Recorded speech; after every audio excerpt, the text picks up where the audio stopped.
Hey guys, so tonight's Freedom Chat is going to be about rejection, and there is a personal rejection of story of mine that I would like to share.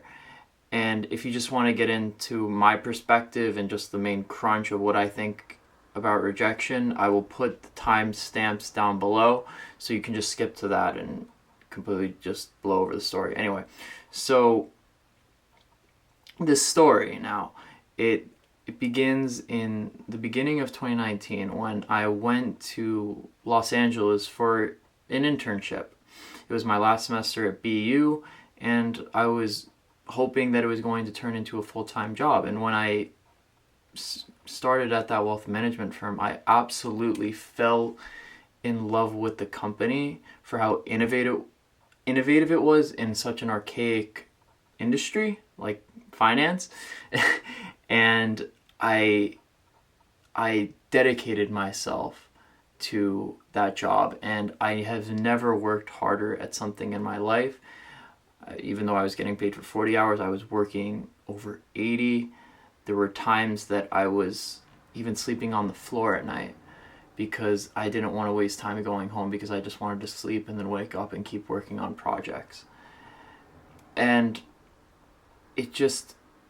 I fell in love with it. And for those of you who don't know anything about the financial industry, there are licensing exams that you have to take depending on what you're doing. So I would have been giving investment advice to people. So I needed to get that license called the Series 65. Now, if you're a first year analyst there, you have to take the exam and pass on the first try. And if you don't, you're fired immediately. So I was an intern. I didn't have to take it, but I wanted to get a head start on my career and really hit the ground running. So then if I got the job, I wouldn't have to study for it. So ironically, funny enough, we both were taking that first year analyst, and I were taking the exam in the same week. And he ended up failing. And I passed, which a lot of people in the company took notice to. And in the company, there were two teams. There was team A that dealt with clients who had more money than they could ever spend in their lifetime. And then there was the other team that dealt with smaller clients, but if you're working on that team, you would be interacting with them more and helping them and communicating with them, which is, what I wanted to do. So I wanted to get hired by my team, and my manager wanted to hire me, but there was a hiring need on the other team. So after they saw that I passed it, I had to go work for them for a week. And at the end of the week, they were going to make the decision as if they wanted to give me an offer. So I was doing the projects, and I wasn't very enthusiastic about the projects, because on that team, all I would be doing and all I was doing is just in front of a computer screen and just doing the analysis work. Where I wanted to be in front of people, I wanted to be helping people, giving recommendations and financial advice and things like that. And the problem was when at the end of the week, when they didn't end up giving me an offer, and then my manager wanted to hire me, and the owners of the company said no to that. And they decided that, okay, yep, we're not going to give him an offer. And after, at the end of May, his internship is up. And I was absolutely crushed by that. And a few nights later, there was the founder of the firm and I were working late. The founder was usually never in the office, but that night he happened to be there. And I went up to him and I introduced myself, and I asked if I could talk to him. And he said yes, and then we went into a room and we started talking, and I told him my concerns and how, I would still love to be part of the company. And, now I'm not, and I'm not getting the offer because of what happened. Because of my lack of enthusiasm. And what he said to that was he doesn't believe that a lack of enthusiasm is a good enough reason to overlook someone. So what he said was, go meet with the people on the team and figure out what exactly was the reason why they said no. And I did that. I decided to listen, and he said after that to go back to him if that was the case. So then I scheduled meetings, and then little did I know, one of the other owners of the company, I didn't know this at the time, but the reason why I did not get the offer was because when he heard about my lack of enthusiasm, it was an attitude of like, oh, how dare he not want to work on that team. It's the prestigious team. It's an honor to be able to work on that team. So screw him. If he doesn't want to work on that team, we don't have to give him a job. So that owner saw that I was scheduling meetings on my calendar with people on that team. And he also saw that the following week I had a meeting with the founder.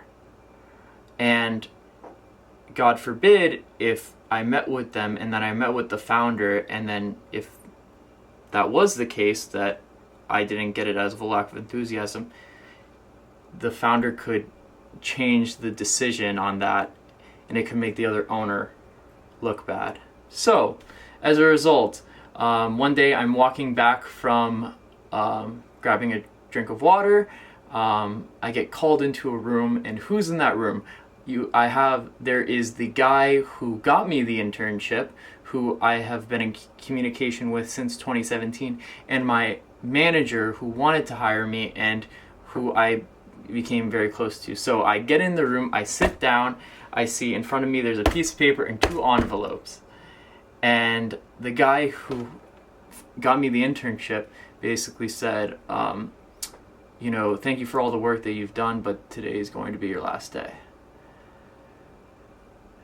And I was absolutely crushed by that, to work at something and to put so much time, effort, sleepless nights into it, and to fail and to come up short and to get rejected. And the cherry on top came is when, after that meeting occurred, I had to immediately go back to be escorted back to my desk, gather up all my things, and be escorted out of the building. Like I was some criminal, after I did all this work for this company. And I gave my heart to it. And this is where the whole discussion on rejection is going to begin. So I believe that rejection happens as a result of only 2 reasons. Number 1 being that you didn't give it your all in whatever you were doing. You miscalculated and you failed because of that. The second being is that the opportunity just wasn't for you. And the only purpose of it, well, it doesn't matter if you wanted it or not, but the only purpose of that opportunity was a life lesson to teach you something. And that was it. Now, looking back now on that rejection, I see that it was just a learning opportunity. That opportunity wasn't for me, because I was so in love with the company and I wanted to be a part of it. And if I got the job, I would not be making this video right now, because I would have been fulfilled. It wasn't until I left the company, I got into a job that I thought it was going to be fulfilling, but it turns out it wasn't. I became the bitch, had to go listen to people, do everything, grab coffee. Oh, I can't wear this to work. I can't, like all that bullshit society stuff. And I just did not, it didn't end up working. And, but it caused me to make this video. So what is so great now that I'm able to look back on it, it's that I'm able to do this. Now, one other thing that I want to just mention is that it is because of freedom, and because of the freedom within yourself, and the freedom in myself is why I want to do this. You know, like, I hate, like, the conventional wisdom. I hate how, you know, society says you have to do this, that, and everything. You know, oh, I have to work in this industry for 5 years before I can help one person. You know, and I just want to just go on this mission of freedom and putting this stuff out there, and to hopefully gain some support to just say, like, fuck you to society. Like, believe in what you're doing, go after it no matter what, and you're not taking orders from someone because they're paying your bills. So anyway, that's all I wanted to say tonight. I know at the end it was kind of choppy. Again, these are unedited because I'm just trying to put my thoughts out there. But thank you for listening. And if you have, you know, anything you want to comment on or any thoughts, please put it down below, because I would like to create a community, and for people who are dealing this, either students, people who are at work, going through, in a way, feeling suppressed, they can have a community to come to. But anyways, thank you for listening, and I will see you tomorrow.